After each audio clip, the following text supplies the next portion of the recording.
to the show. I'm Jenna Morton. And I'm Tosh Taylor, and we're talking business today on the show. We actually want to focus on business and collaboration. So today we've brought in Marc Pelletier. Marc is the Director of Membership and Business Relations at the Chamber of Commerce for Greater Moncton. Marc, welcome to the show. Thank you very much. Thanks for having me. We're excited. Thank you for coming in. Yeah. So Jenna and I are doing, focusing this season and every season on collaboration. And one thing that we have seen with the Chamber over the years that we've been indirectly involved is how well your Chamber works together on collaborating or getting businesses together to work together, or maybe, mentors that hadn't known each other previously.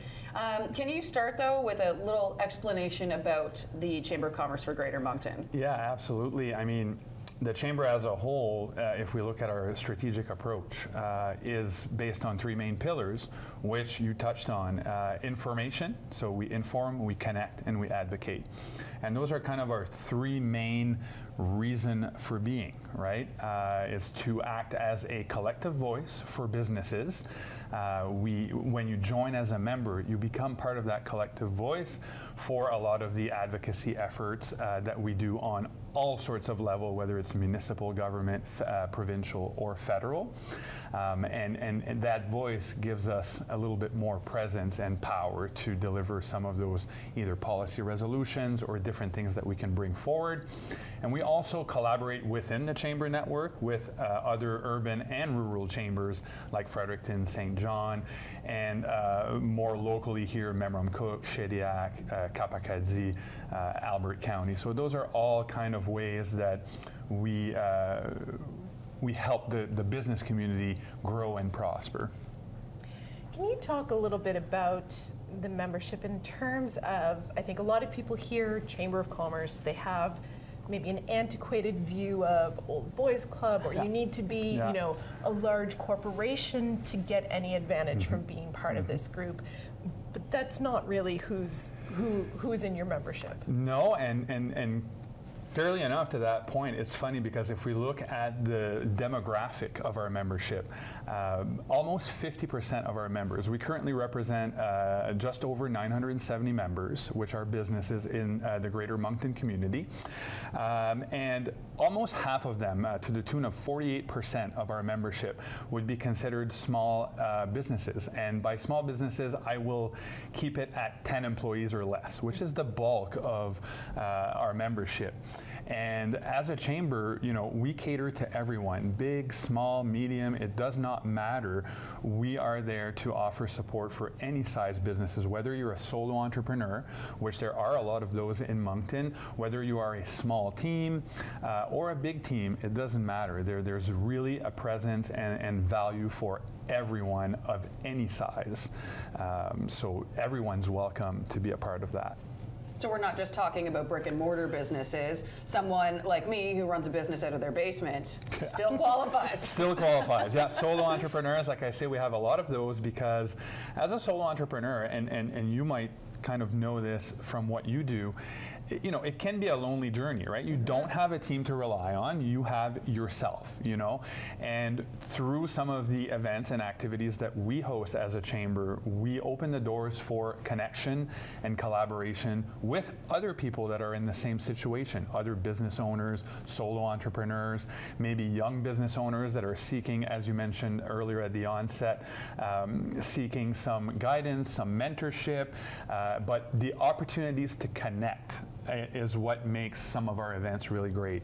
We host 10 in a year called the Business After Hours, and those are simply plain and simple networking events where people will come in. There's no set agenda, there's no fancy nothing. It's just you come in, you chat with other people that might be in the same situation as you are, or starting a business or have been in business for a few years, and you get to connect with other people and therefore grow your network, right? So that's one of the main things that makes the value of membership great, because you have that opportunity to connect with other like-minded individuals in the business community.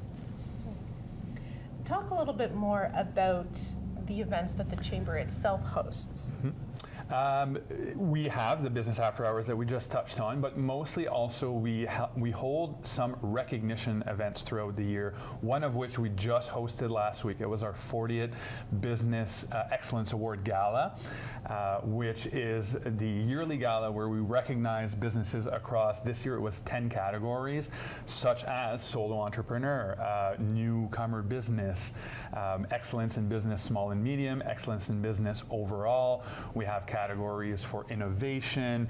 There's a whole list of them. So we get either nominations or submissions from businesses, and we choose 4 finalists in each categories. And of those 4 finalists, one person or one company will get the recognition of the award. However, I always like to say, just being named as a finalist, this year we had a record-setting 109 submissions and 40 finalists. So just being named a finalist, you're already a winner.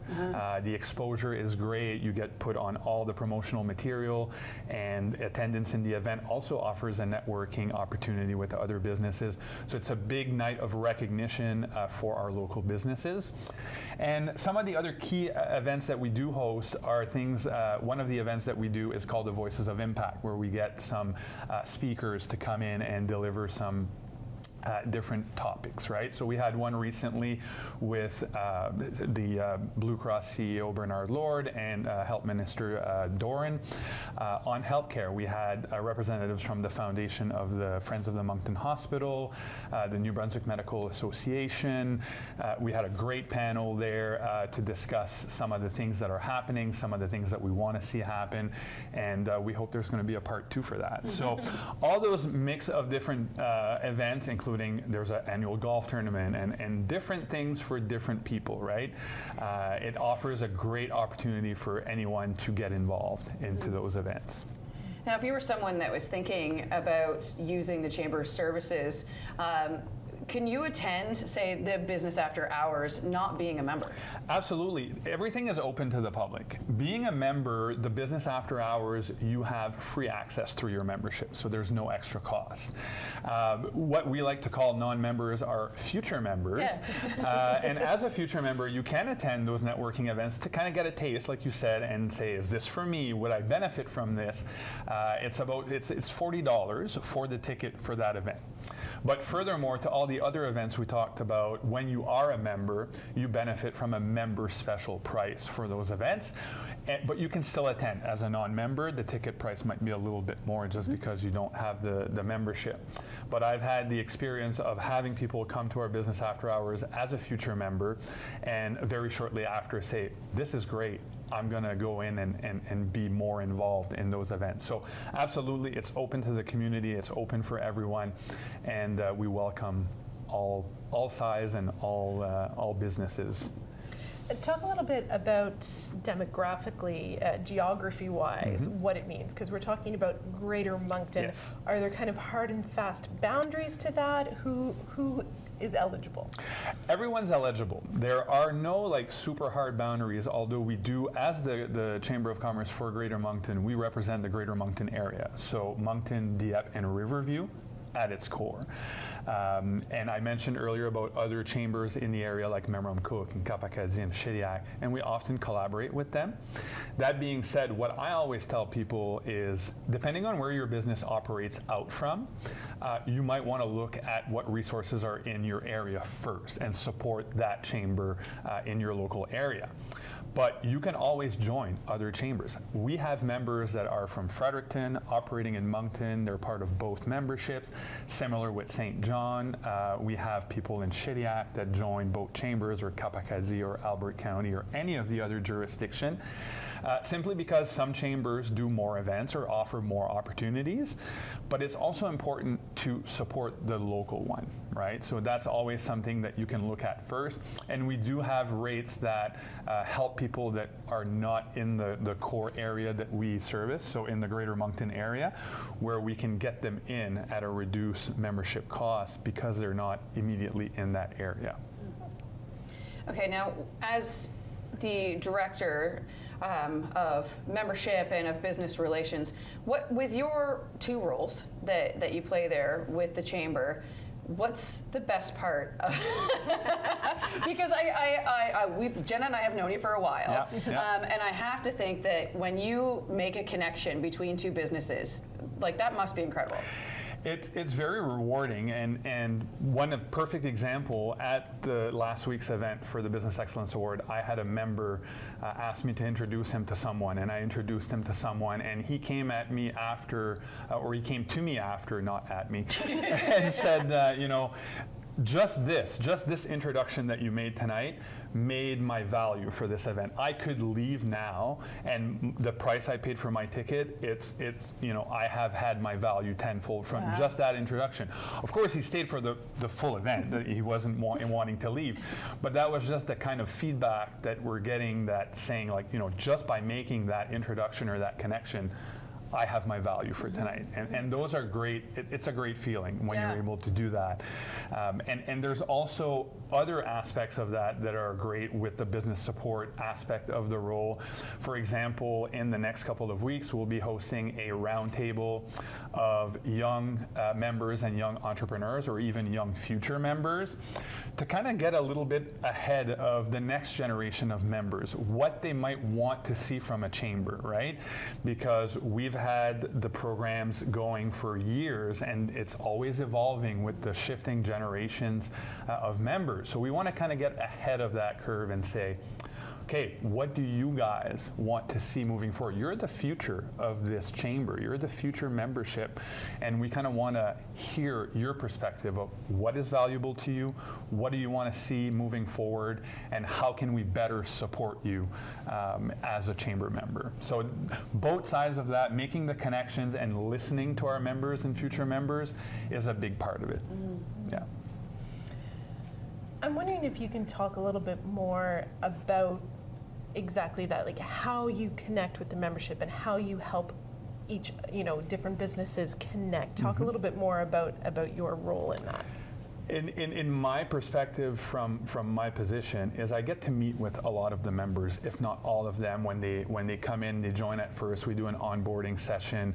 We talk about what are their business, what are some of the key points they're looking to achieve from the chamber, maybe also what keeps them up at night, what are some of the things that they might need help with, or the products and services that they offer. And what that gives for me afterwards is if I'm somewhere, anywhere in the community, and I hear about someone saying, oh, I'm thinking about selling my business, right? I need to consult with someone that does that. I can say, hey, we have a member that does that. We also get instances where members will reach out to me and say, hey, I'm just starting my business. I need help with legal contracts, for example, or I need an accountant, or I need some guidance on who I can connect with. And then I can provide them with, say, here's a list of our members that offer these types of service, that can help you with your contracts, that can help you with legally registering your business, that can help you with your accounting, HR needs, all that stuff. So that's kind of where our Rolodex comes into play, and the knowledge we have from our members of what they do and what they offer. Do you take a second to explain to those future members who are young what a Rolodex is? I mean, some of them, you know, it's like a sorry, you know, you can, yeah. It's just the membership base, contact list, that's a good one. Kind of like your LinkedIn profile. Your LinkedIn profile, And we actually we see that LinkedIn is a big tool for that kind of professional network. We see a lot of people at our events end up connecting via LinkedIn. Like, business cards are great, and you can exchange them. And sometimes, a lot of the times when I do networking events, I come home with pocketfuls of business cards. But business cards, they tear and they get, So having that tool, LinkedIn, is very important to just have a quick connection, and that connection stays in kind of a directory for yourself to have moving forward. Absolutely.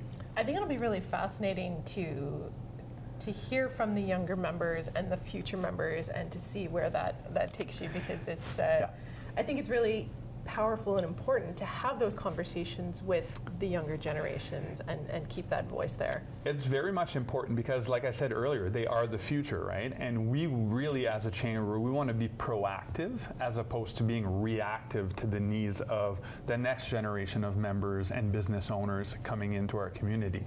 And we see it every day. That change from, even our generation to the next one to even the one before ours. And they are the future business leaders of our communities. So we need to make sure that we tailor some of our programming to support them better and understand them better and how they want to be interacted with and how they want to interact with us as a chamber. Mm-hmm. So if you could give very low level what the chamber offers, because honestly, that we're talking about, yes, there's all these connections that you can get and the networking, but what exactly are the benefits of a chamber? The benefits are multi-level. So there are some that are more tangible than others. Most members can offer, all members can offer what we call member-to-member deals. So for example, you run a business, you offer a service, and you say, hey, I'm a member of the chamber. If you're a member of the chamber, I'll offer you 10% off of my service, or buy one, get one free, or anything like that. And we advertise that on our website and on our newsletter. So it does help as being kind of a lead generator. We also offer to members member deals that we have. One of the big draws to the chamber is also group benefits, what is called the chamber's plan. And as a small business, sometimes it's hard to get group benefits like you would in a big corporation. So the chamber's plan is an exclusive group benefits plan accessible to chamber members, where you can get group benefits not only for yourself as a business owner or operator, but you can extend those benefits to your employees, which helps with retention and recruitment of good talent. So that is one of the big, I would say, value for small businesses when they're looking to say, I want to retain good talent, I want to recruit good talent, I want to offer benefits. But if you go to a larger provider, sometimes they need a bigger group in order to make it group benefits. So that is one of the things that we have access to. We have a myriad of others, like deals with home and auto insurance through one of our providers. Payroll software, one of our members offers a member-to-member deal with that. So there's a lot of tangible benefits, and there's a lot of other benefits, like we just talked about, the networking, the connections, the advocacy is a big part of it as well, which those are things that happen in the background, but we try to share them on our socials and through our newsletters to say, here's what's happening, here's what we're doing, here's what is going on with your chamber right now. What do you think people don't know about business in Greater Moncton right now? What are the hidden things that are happening that that you wish people understood more? That is a good one. I can't really speak to what are some of the things that are happening that people don't know, because for the most part, businesses know what's happening. I think the biggest thing around Moncton is that we are a very entrepreneurial city. There's a lot of businesses starting in Moncton, and for the most part, those businesses succeed, right? So I think that there is a good outlook, a good positive outlook for someone who's thinking about going in business, someone who's maybe thinking about relocating a business, that we have a very good entrepreneurial area. And I think that's part geographically where we are. It helps a lot being in the kind of the middle, being the hub of all of it, of the major cities, where we look at maybe other cities around the province, and we're all different, right? Fredericton is more of a political school kind of, type of city. St. John is more industrial, port city, Irving's, the refineries, all that. Moncton is really the kind of entrepreneurial area. We see a lot of new businesses. So I don't know if I can comment on things that people might not know or might know or whatever, but I can say that we have a very successful entrepreneurial landscape in Moncton, and a lot of great other supporting agencies as well as the chamber. I think from my experience that's exactly it. I think there are so many not necessarily small businesses, But businesses that maybe you don't realize are based here, Right. or have a low profile locally because they actually operate on a global scale, but they're here. They're here, and their base of operations is here. And I've recently met a gentleman that has a business like that. He operates it from here, but his product is international, right? He's got things going, I think it's in Brazil, if I'm not mistaken, some pilot projects and things like that. But his business, his address, where he runs, is here in Moncton, right? Doesn't matter where his product's going, he's working out of here. And there's many like that, to your point. Yeah, no, there absolutely is. Even when I've taken a liking to Google Maps. And if you scan around, it's amazing, even in the residential areas, how many businesses will pop up on it. It's quite interesting. Yeah, and it's a lot of service business. You have caterers, you have photographers, you have all types of, we offer a service. We have web designers, a lot of marketing consulting and stuff like that, which they don't need a big fancy office. They don't need a lot of overhead. They just need an office at home, and they can also work with clients that are all over the place, even though they are sitting here in the Greater Moncton area. So I think that that's a testament to how comfortable a business can be here in Moncton, even if you're working on a national or multinational scale. In terms of membership and those connections and the community that's created, what do you see as kind of if you had to describe kind of the vibe among the business collaboration here? I would have to say collaboration over competition, definitely. You really see a great sense of collaboration before even thinking about, you're my competitor, right? There's a lot of people asking questions. There's a lot of people seeking mentorship. There's a lot of great programs out there for new business owners and people thinking about going into business that really shows that it is about collaboration, and it is about helping the next person. There is competition, but the competition is friendly, right? You have a lot of, like I mentioned earlier, a lot of marketing agencies or web designs, and you know what? They all have work. Social media, like managers. people that take care of content for other companies and stuff like that, and they all have work. They all have work. There's some for everybody, and it's fun when you see them at events and they gather together and they're like, oh my God, we all do the same thing, and they talk about, different things. And it's not about, oh, well, you're my competition. It's really about, tell me your story and I'll tell you my story. And it's very fun to see in that space. Yeah, I don't know if that's the Maritime mentality or what it is, but it is something that I love about here is that people go to each other first. Yeah. And how did you deal with this, or so on and so forth. I think it's incredible. I think what the Chamber is doing is incredible, and I really commend you for the work that you're doing Thank there you. and everybody else that's working behind the scenes. If people were interested in knowing more, where can they find it?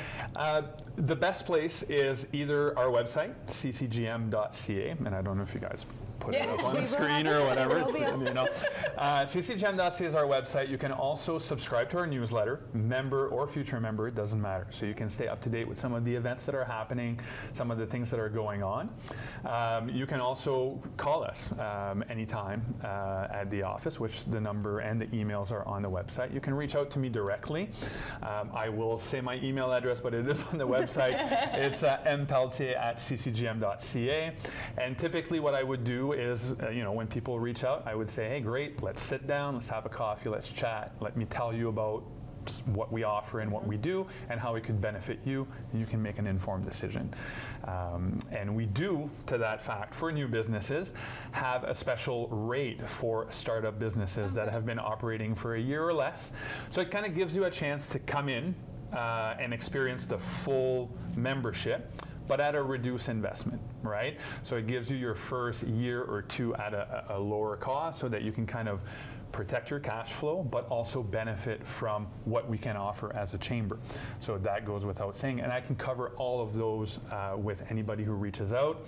But those are the best ways, and the last thing I would say, the best way to keep up to date with what we're doing is social media, mostly LinkedIn and Facebook is where we're most active, to just share some of those advocacy wins or what we're working on, our priorities, which they change a little bit every year, but that's how you stay informed. And again, it's member or future member alike, feel free to stay connected because, again, part of the 3 pillars is to inform, to connect, and to advocate.